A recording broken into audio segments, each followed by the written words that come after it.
Assalomu alaykum o'zbegim xalqi. Mana bugun men 4-bosqichli gemoroydan operatsiyadan mana eson-omonlikda chiqib kelyapman. Xudoga shukr.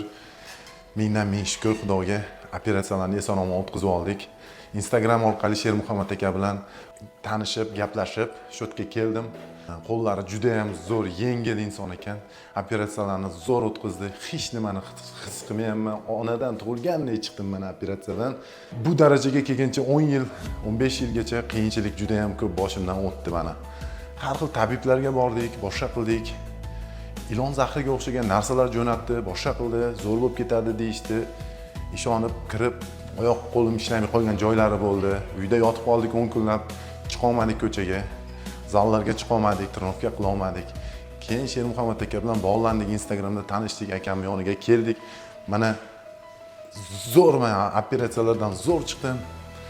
Kelinglar, tavsiya qilaman. Unaqa qiynalib, qo'rqib yuradigan joy emas ekan. Bu faqat shifo Allohdan, hammasi zo'r. O'tkazdim mana hech nimani bilmayman. Endi mana Xudo xolasa sportimizni ham boshlab olamiz, mana cho'tka harakatlar. Hammasi cho'tki mana. Shermuhammad aka, Abdushi ota-onangizga ming rahmat sizga. Alloh rozi bo'lsin akajon. Sog' bo'ling. Hammasiga rahmat aka. Operatsiyadan mana zo'r chiqdim. Allohga shukr.